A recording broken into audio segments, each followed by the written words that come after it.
The Wednesday night wars between AEW Dynamite and WWE's developmental brand of NXT was less a battle than people thought it might have been when it was first discussed. After a shaky start, Dynamite handily dealt with NXT to claim Wednesdays as its own night, which marked a big victory for Tony Khan's company. When NXT moved away from Wednesdays to Tuesdays and underwent a complete makeover in 2021, it looked as though AEW had gotten the last laugh after WWE tried to stifle the competition. However, a convergence of factors has meant that 3 years later, NXT finds itself being more popular than Dynamite in what has been a shocking turnaround. Welcome to Honor Wrestling Club. In today's video, we're looking at how WWE's developmental brand became more popular than AEW's flagship show. Welcome to the club. NXT is now consistently outperforming Dynamite in the ratings, which has been boosted by the CW network deal. According to WrestleNomics, who are a great source of figures and facts for wrestling, NXT has managed to beat AEW Dynamite in the ratings, having recently moved over to the CW network from the USA network. In its first week on the new channel, NXT managed to amass 895,000 viewers, whilst Dynamite only mustered an audience of 680,000.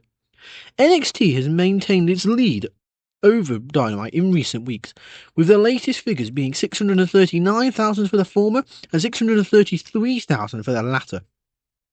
The lead may have narrowed, but NXT still managed to pip AEW in overall viewership in spite of competition from sports events and Dynamite being a follow-up show to Wrestle Dream.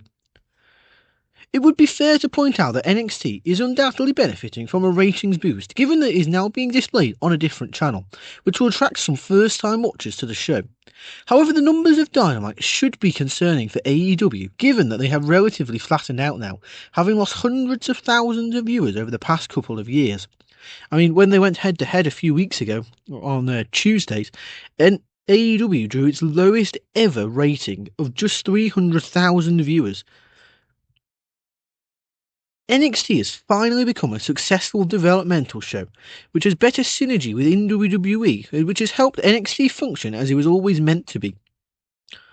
The transformation that NXT undertook in 2021 may have seemed sacrilegious to many who had followed the brand's black and gold era for years, myself being one of them, but the Wednesday Night Wars proved something had to change.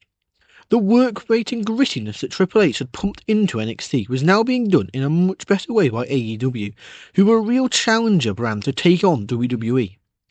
Since NXT 2.0 began, there has been a clearer strategy to try and get young talent from the Performance Center ready for television, which was much different to what the brand had become under Triple H. Latter-day Black and Gold NXT was essentially just a third brand, and was filled with far more capable performers who had been working on the independent scene or in WWE itself for years, which made its function of being a developmental brand fairly pointless. For years, NXT talent would be called up to the main roster and be given hardly anything worthwhile to do, which was in large part due to Vince McMahon's ineptitude as a booker. The pipeline from NXT to the main roster has never been better now that Triple H is in charge of creative and Shawn Michaels is booking the developmental brand. I mean, just look at the work that Bron Breakker's done, the impressive displays when he's been given them of Carmelo Hayes, and there will be many more in the pipeline, and the crossovers the other way of some main roster talent having great runs down in NXT, such as Ridge Holland. There have already been plenty of success stories under this new system, such as Bron Breakker, Tiffany Stratton, and Solo Sikoa, which has helped NXT feel more in tune with the rest of WWE.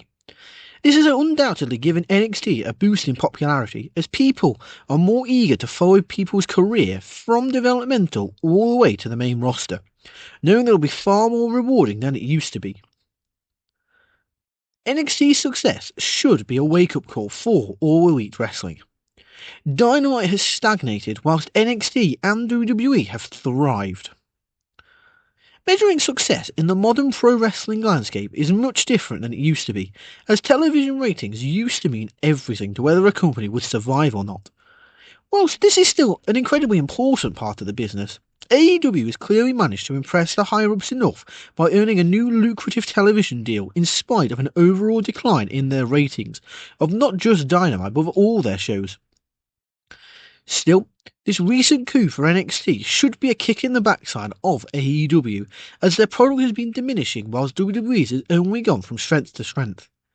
There are a myriad of issues for Tony Khan to sort out, but the consistency of his creative output has to be the most pressing point to deal with. Ultimately, the wrestling business is cyclical, and it would not be surprising if AEW caught fire again and NXT simply became a non-factor within WWE. On current evidence though, it would seem that NXT and the rest of WWE still holds all the momentum whilst AEW tries to redouble its efforts in trying to win back the conversation and viewership once again.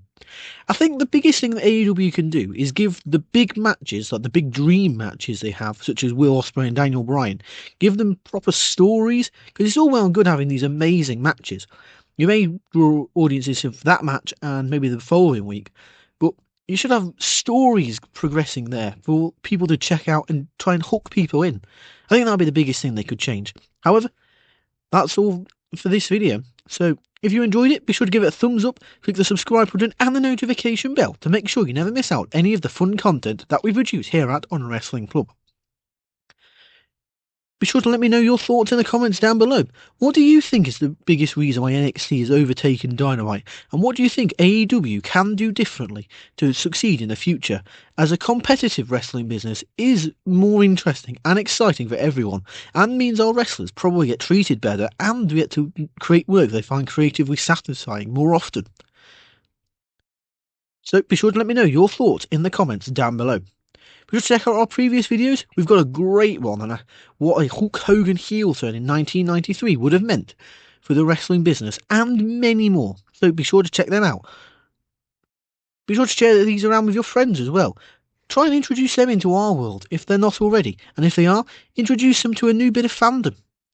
Go on, I'm sure you'll love it, and your friendship will be better for it. However, that's all for now, so I'd like to thank you for watching and welcome you to the club. See ya!